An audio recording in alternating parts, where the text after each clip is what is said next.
el relato canónico de la vida de Jesús de Nazaret, que culmina con su resurrección y la majestuosa ascensión, representa un punto de inflexión cósmico. Este evento no solo sella la promesa mesiánica, sino que también establece una nueva era, la era de la Iglesia, cuya fundación recae sobre los hombros de sus seguidores más íntimos, los 12 apóstoles. Estos hombres, seleccionados meticulosamente por Jesús para ser testigos y pilares de su doctrina, se transformaron, tras la venida del Espíritu Santo en Pentecostés, en los arquitectos de la comunidad cristiana primitiva. Su misión no era meramente testimonial, sino fundacional: llevar el Evangelio hasta los confines de la tierra, tal como les fue encomendado en la Gran Comisión. Dale like, suscríbete y comparte. Comencemos. No obstante, una paradoja histórica se cierne sobre su legado. El Nuevo Testamento, sorprendentemente, ofrece un silencio casi total sobre el destino individual y geográfico de la mayoría de ellos, una vez que la acción se desplaza fuera de Jerusalén y Antioquía y se centra en la figura de Pablo. Los Hechos de los Apóstoles, la principal fuente canónica de la actividad post-Pentecostés, documenta con detalle solo la labor de Pedro, Juan y el martirio explícito de Santiago el Mayor. Este vacío documental en el canon bíblico ha obligado a la posteridad a navegar por un vasto y complejo océano de tradiciones eclesiásticas antiguas, escritos apócrifos, y las evidencias históricas y arqueológicas dispersas para reconstruir el Apostolicum Iter, el viaje apostólico, de los 12. Es precisamente en esta rica y a veces contradictoria intersección de fe, historia y leyenda donde se ha preservado la memoria de su monumental legado misionero, definiendo la geografía espiritual del cristianismo temprano. La exploración de sus vidas post-ascensión es una inmersión en los orígenes geográficos y culturales de la Iglesia universal. El libro de los Hechos de los Apóstoles, obra del evangelista Lucas, funciona como el puente narrativo entre los evangelios y las epístolas. En sus capítulos iniciales, la atención se concentra intensamente en el liderazgo dinámico de Pedro y Juan, quienes actúan como los portavoces y líderes espirituales de la comunidad mesiánica de Jerusalén. Son protagonistas de los primeros milagros espectaculares y de los dramáticos enfrentamientos con el Sanedrín, defendiendo con audacia el mensaje de la resurrección.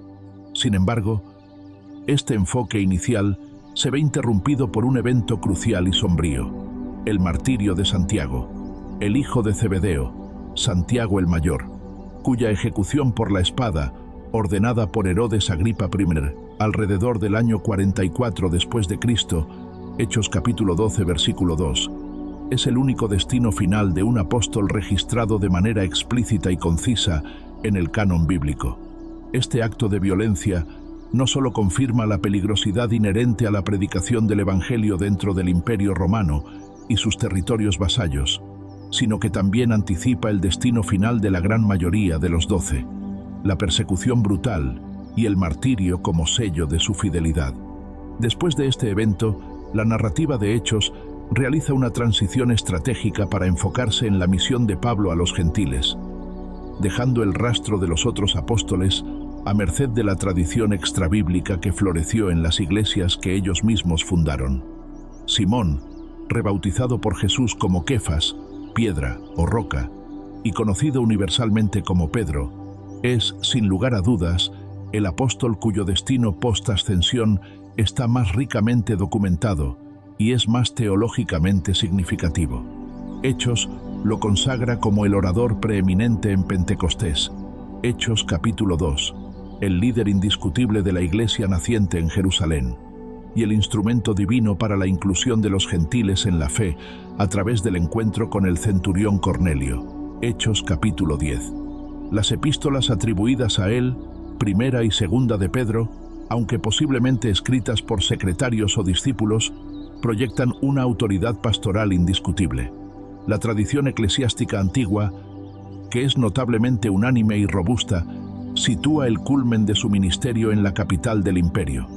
Testimonios tempranos de figuras como Clemente de Roma, finales del siglo I, Ignacio de Antioquía, principios del siglo II, y crónicas históricas cruciales de Eusebio de Cesarea, que cita a Orígenes, siglo III, establecen firmemente que Pedro viajó a Roma. Allí, lideró la comunidad cristiana, sirviendo como obispo, y enfrentó la persecución bajo el emperador Nerón. El testimonio de Orígenes, preservado por Eusebio, añade un detalle conmovedor y legendario a su final. Pedro fue crucificado cabeza abajo a petición propia, motivado por un sentimiento de profunda indignidad de morir exactamente de la misma manera que su Señor. Arqueológicamente, las excavaciones bajo la Basílica de San Pedro en el Vaticano, aunque debatidas, refuerzan la creencia milenaria de que el complejo se erige sobre su lugar de entierro. El destino de Pedro en Roma, culminando en un sacrificio extremo, cumple la profecía de Jesús sobre el camino de su roca, un liderazgo firme que se sella con el martirio y que convierte a Pedro en el símbolo del sufrimiento y la autoridad universal de la Iglesia. Juan, el hijo de Zebedeo y hermano de Santiago el Mayor, es conocido como el discípulo a quien Jesús amaba. Juan capítulo 13, versículo 23. Su presencia íntima en la última cena, su lealtad inquebrantable al pie de la cruz, Juan capítulo 19, versículo 26 al 27, y su carrera con Pedro hacia la tumba vacía lo distinguen. A diferencia de su hermano, cuyo ministerio fue corto y violento, Juan disfrutó de una longevidad que lo convirtió en un vínculo viviente con la generación de Jesús. El libro de Hechos lo muestra colaborando estrechamente con Pedro en los primeros años en Jerusalén, pero la tradición posterior lo ubica en un vasto ministerio en el Egeo. La tradición constante de la Iglesia antigua, particularmente respaldada por Ireneo de Lión, quien fue discípulo de Policarpo, y Policarpo fue discípulo de Juan, sitúa a Juan en Éfeso, la joya de Asia Menor, durante la última parte del siglo I. Este período corresponde al exilio del apóstol a la isla de Patmos, tal como lo documenta el propio texto del Apocalipsis. Apocalipsis capítulo 1, versículo 9.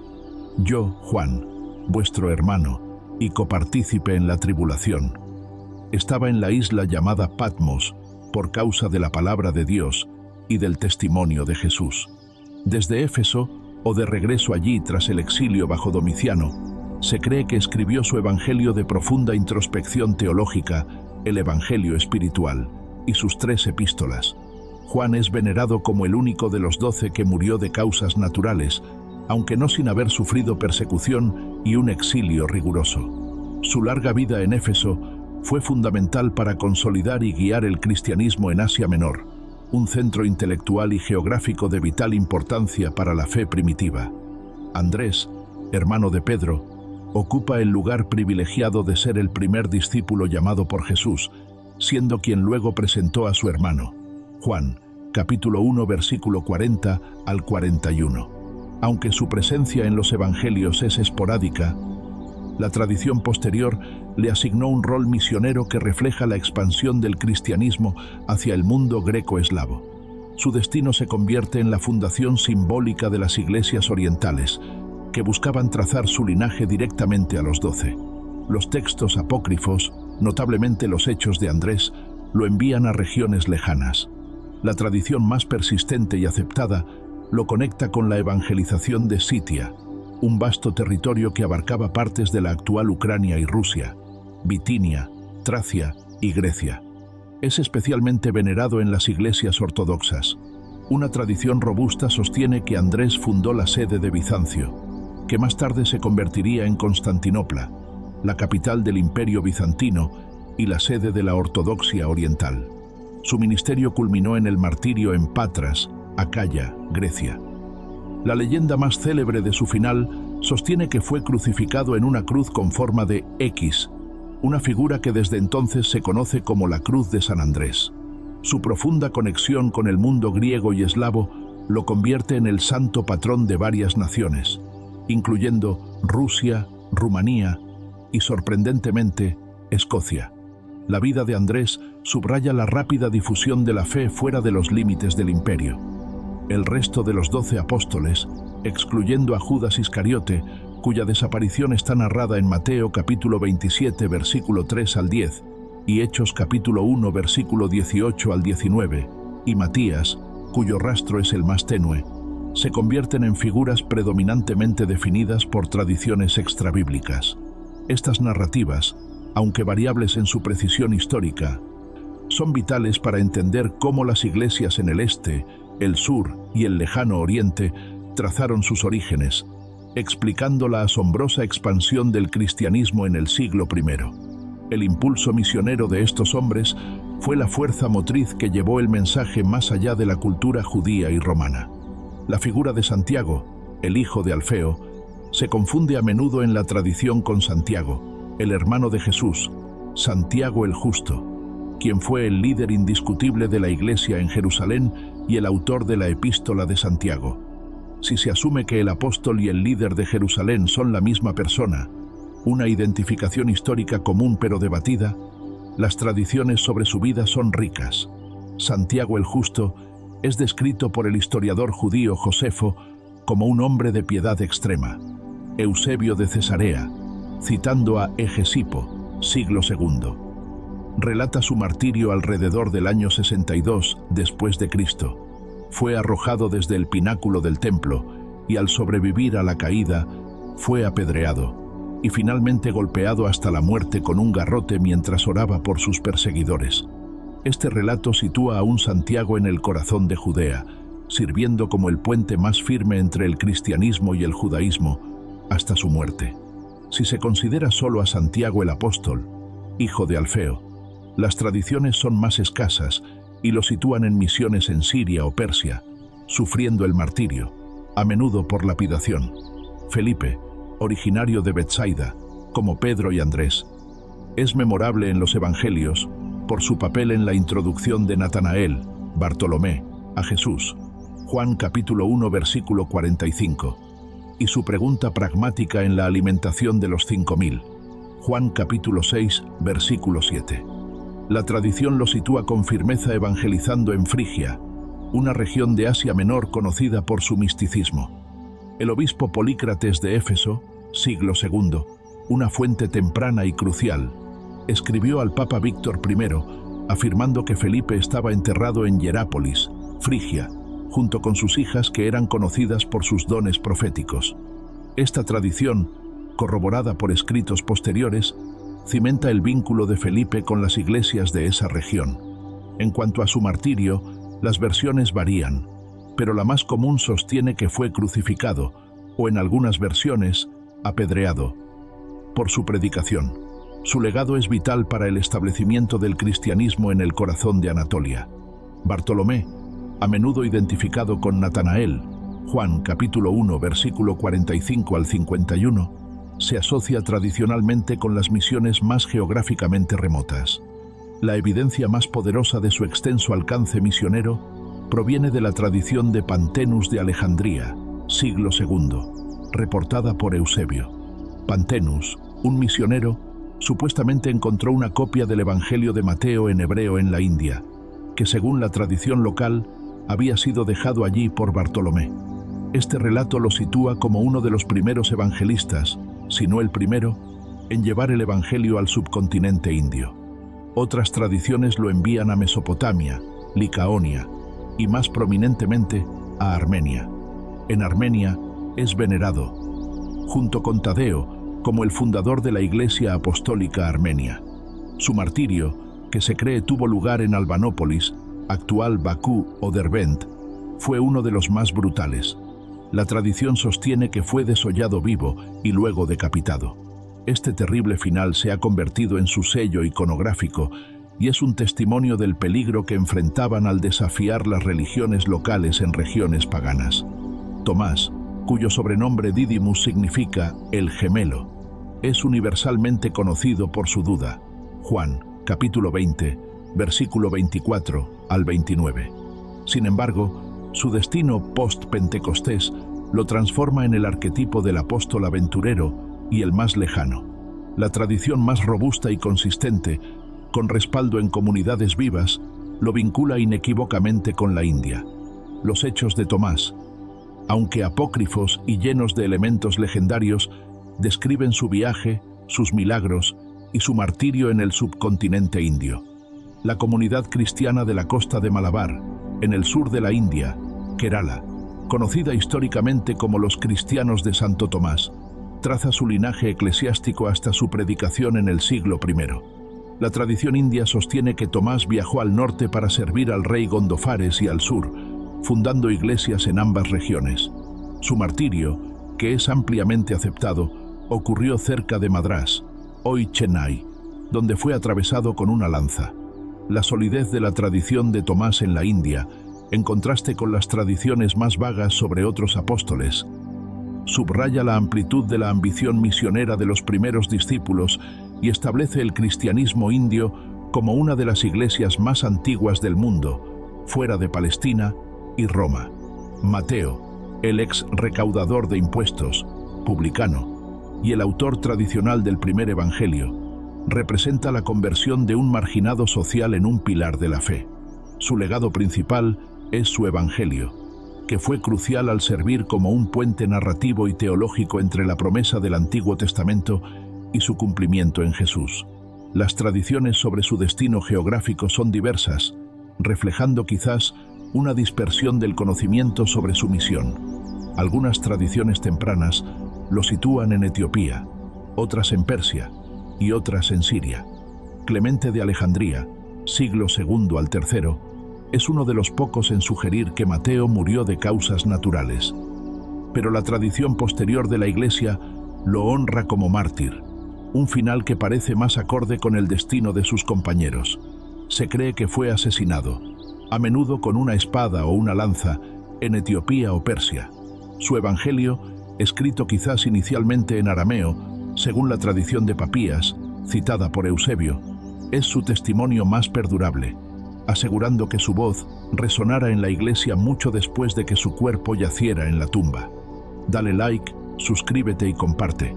Tadeo, también conocido como Judas, para distinguirlo de Iscariote, o Lebeo, y Simón el cananeo, o el celote, son a menudo agrupados en la tradición debido a que sus ministerios se entrelazan. Su destino misionero está firmemente arraigado en el este. Tadeo es asociado con la evangelización de Mesopotamia, Persia y posiblemente Armenia. La leyenda más pintoresca relata su curación del rey Abgar V de Edesa, un relato que cimenta la pretensión de Edesa de ser uno de los primeros reinos en convertirse al cristianismo. Se cree que Tadeo sufrió el martirio en Persia, a menudo golpeado hasta la muerte con un garrote o un hacha, junto con Simón. Simón el cananeo, cuyo epíteto sugiere una posible afiliación previa a los celotes, un grupo fervientemente judío y nacionalista, es quizás uno de los apóstoles menos mencionados en el canon. Las tradiciones copta y etíope lo asocian con misiones en Egipto y el norte de África. Sin embargo, la tradición más extendida lo une a Tadeo en Persia, donde se cree que ambos fueron martirizados. El martirio de Simón es a menudo descrito como uno de los más macabros. Se dice que fue aserrado por la mitad. La unión de estos dos, Tadeo y Simón, en la misión oriental, subraya la expansión del cristianismo en el vasto imperio parto, rival de Roma. Matías fue elegido por sorteo para reemplazar a Judas Iscariote antes de Pentecostés, Hechos capítulo 1 versículo 26, una adición tardía al círculo original. Debido a su entrada tardía, su vida misionera es casi enteramente una cuestión de tradición y conjetura. Las tradiciones lo sitúan en misiones en Judea, o más comúnmente en Capadocia, actual Turquía, o en la región del Mar Caspio. La tradición griega lo conecta con la evangelización de la zona de la Cólquida, Georgia. Su martirio, que se dice que fue por lapidación o decapitación, es una creencia común. La vida de Matías es un recordatorio de que el mandato apostólico se extendió inmediatamente más allá de los 12 originales. La escasez de información bíblica detallada sobre el destino de la mayoría de los 12 apóstoles, después de los primeros capítulos de Hechos, no debe interpretarse como una laguna histórica o una falta de importancia. Más bien, es una indicación del propósito teológico del Nuevo Testamento: centrarse en el evento fundacional de la Iglesia, Pentecostés, y la difusión del Evangelio, en lugar de en las biografías completas de cada individuo. El silencio canónico sobre sus finales fue llenado posteriormente, de manera orgánica, por las tradiciones orales y escritas que surgieron en las iglesias que ellos mismos fundaron. Estas tradiciones, si bien variables en su fiabilidad histórica, revelan un hecho sociológico y espiritual innegable. Los 12 apóstoles no permanecieron en Jerusalén. Su vida post-Jesús fue una de migración constante, de desafío a las fronteras geográficas y culturales, y de confrontación con poderes imperiales y religiones paganas. La geografía del martirio de los apóstoles es el mapa de la expansión del cristianismo. La crucifixión de Pedro en Roma, la lanza de Tomás en la India, el ser desollado de Bartolomé en Armenia, el garrote de Tadeo y el aserrado de Simón en Persia, y la decapitación de Santiago, el mayor, en Jerusalén. Este patrón de sufrimiento violento, que se convirtió en la norma para casi todos, es el testimonio más elocuente de su fe y del poder ineludible del mandato que recibieron de Jesús. La teología del apóstol se convierte inseparablemente de la teología del mártir. La misión de los 12 aseguró que el cristianismo no fuera solo una secta judía, sino una fe universal. Viajaron a las periferias del mundo conocido. Occidente. Pedro consolida Roma, estableciendo el centro de la Iglesia occidental. Oriente Próximo. Santiago el Menor ancla la fe en Jerusalén hasta el año 62 después de Cristo. Tadeo y Simón evangelizan el vasto imperio parto. Anatolia, Asia Menor. Juan establece el centro teológico en Éfeso, mientras que Felipe funda iglesias en Frigia, Grecia y el mundo eslavo. Andrés se convierte en el eslabón con Bizancio y la Iglesia oriental. El lejano Oriente. Tomás lleva el Evangelio a la India, un logro logístico y misionero asombroso para el siglo I. África. Mateo y Simón son asociados con Etiopía y Egipto, norte de África. Esta dispersión, marcada por el sufrimiento y la fidelidad hasta la muerte, es el cumplimiento del principio de que la sangre de los mártires es la semilla de la Iglesia. Tertuliano. Sus vidas y muertes se convirtieron en la prueba viviente de que el Evangelio no podía ser contenido por las fronteras geográficas, el judaísmo tradicional, ni la persecución imperial. El destino final de los 12 apóstoles es, en esencia, el destino y el modus operandi de la Iglesia misma, una misión global, fundacional y redentora, asegurando que el mensaje de Jesús resonara y seguiría resonando en todas las naciones a lo largo de la historia. Su legado no es solo historia, sino la base geográfica, teológica y cultural de la cristiandad mundial. Para ampliar la comprensión del destino de los apóstoles, es crucial examinar las fuentes extrabíblicas y las posibles evidencias arqueológicas que han cimentado las tradiciones de la Iglesia.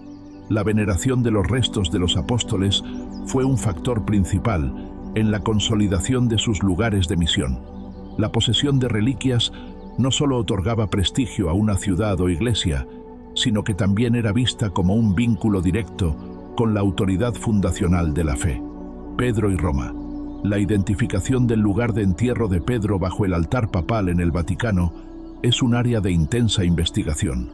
Aunque la evidencia es compleja, el descubrimiento de una necrópolis romana y la presencia de inscripciones que apuntan a Pedro, Petrus, junto con una tradición ininterrumpida que data del siglo II, le dan un peso considerable. La basílica original de Constantino fue construida sobre este lugar en el siglo IV, lo que sugiere una creencia muy temprana y firme. Santiago el Mayor y Compostela. El caso de Santiago el Mayor es fascinante debido al surgimiento de la tradición que lo sitúa evangelizando en Hispania, España, una región más allá del alcance normal de los relatos del siglo I. Aunque su martirio en Jerusalén es bíblico, Hechos capítulo 12 versículo 2, la tradición española afirma que sus discípulos llevaron su cuerpo por mar hasta Galicia, donde fue enterrado. El descubrimiento de lo que se creía ser su tumba en el siglo IX condujo al desarrollo de Santiago de Compostela, uno de los centros de peregrinación más importantes del mundo. Si bien los historiadores consideran la misión española como legendaria, el impacto cultural y la fe que generó son innegables. Tomás y la India. El peregrino Marco Polo, en el siglo XIII, documentó la existencia de la tumba de Santo Tomás en Milapore, cerca de Chennai, lo que confirma que la tradición de su presencia en la India ya era fuerte en la Edad Media. Las ruinas de la antigua iglesia y los monumentos cristianos en Kerala y Milapore dan testimonio de una presencia cristiana que se remonta a los primeros siglos. Muchos de los detalles sobre los destinos apostólicos provienen de textos apócrifos, es decir, escritos no incluidos en el canon bíblico. Aunque estos textos deben ser leídos con cautela, ya que a menudo incluyen elementos legendarios y míticos, reflejan las tradiciones orales de las iglesias locales. Hechos de Tomás. Proporciona el relato más detallado y vívido del ministerio de Tomás en la India, incluyendo historias de milagros, conversiones de realeza y su martirio final. Es un texto fundamental para el cristianismo indio. Hechos de Andrés. Relata sus viajes a Scitia, Tracia y Acaya, y describe su martirio en la cruz en forma de X. Hechos de Pedro. Contiene el famoso relato de Pedro huyendo de Roma y su encuentro con Jesús en la Vía Apia, donde pregunta: «Quo vadis, Domine?» ¿A dónde vas, Señor? Y el Señor le responde que va a ser crucificado de nuevo. Este encuentro convence a Pedro de regresar a Roma para enfrentar su destino. Estos textos apócrifos no son fuentes históricas en el sentido moderno, pero son fuentes cruciales de la historia de las tradiciones apostólicas, revelando cómo las comunidades cristianas de la antigüedad entendieron y celebraron su propia fundación. La geografía del ministerio apostólico tuvo consecuencias geopolíticas y teológicas duraderas. La dispersión llevó al desarrollo de distintas familias litúrgicas: rito romano, rito antioqueno, rito alejandrino, rito caldeo, cada una con su propia historia de origen apostólico, lo que explica la rica diversidad ritual del cristianismo. La dispersión estableció centros de autoridad regional: Roma, Pedro y Pablo; Antioquía, Pedro y Pablo; Alejandría, Marcos, discípulo de Pedro; y Bizancio, Andrés, se convirtieron en las principales sedes patriarcales. La evangelización de Persia, por Tadeo y Simón, y la India, por Tomás, demostró que el mensaje era capaz de trascender la cultura grecorromana y establecerse en el corazón del imperio parto y el subcontinente indio, creando iglesias que se desarrollaron con gran independencia de Occidente. El destino de los 12 apóstoles en su conjunto es la historia de cómo un pequeño grupo de galileos, después de un encuentro transformador con el Espíritu, reescribió el mapa religioso del mundo, sellando su misión con su propia sangre. Su legado es una mezcla inseparable de la escasa evidencia bíblica, las fuertes tradiciones eclesiásticas y una profunda fe en su misión fundacional. Su objetivo no era la fama personal, sino la fidelidad al mandato de su maestro, un objetivo que cumplieron al pie de la letra, llevando el Evangelio hasta los lugares más lejanos del mundo conocido. El destino de los 12 apóstoles no es solo un tema de curiosidad histórica, es un pilar fundamental de la eclesiología cristiana, es decir, la doctrina sobre la naturaleza y la estructura de la Iglesia. Su legado se manifiesta en 3 áreas principales que definen la cristiandad hasta el día de hoy: la doctrina, la sucesión y la misión. Los apóstoles no solo fueron evangelizadores, sino los garantes de la enseñanza auténtica de Jesús. Sus experiencias directas con el Cristo resucitado les confirieron una autoridad única. La Iglesia primitiva se define por su adhesión a la doctrina de los apóstoles. Hechos capítulo 2, versículo 42. La dispersión, si bien física, fue una dispersión de esta enseñanza autorizada. Juan dejó un legado teológico profundo con su Evangelio y sus epístolas, enfocándose en la naturaleza divina de Cristo y el amor como principio fundamental. Su escuela en Éfeso fue crucial en las primeras controversias cristológicas. Mateo dejó un legado litúrgico y narrativo con su Evangelio, sirviendo como la puerta para que los judíos entendieran a Jesús como el Mesías profetizado. Pedro y su predicación en Roma y a través de sus discípulos, como Marcos, el autor del segundo Evangelio, establecieron la narrativa de la urgencia y el poder milagroso de Jesús. El destino de los apóstoles, aunque violento en su final, aseguró que la verdad del Evangelio fuera transmitida fielmente a lo largo de diversas culturas. La fidelidad a esta doctrina original se convirtió en la marca de la ortodoxia cristiana, una defensa contra las herejías incipientes, como el gnosticismo. Los 12 apóstoles son, teológica y culturalmente, los pilares de la Iglesia universal. Su legado no es solo el de mártires, sino el de pioneros misioneros que definieron la geografía espiritual del mundo antiguo y sentaron las bases para la expansión de la fe que ha transformado la historia de la humanidad. Su destino es la encarnación de la Gran Comisión. Dale like, suscríbete y comparte. Hasta la próxima.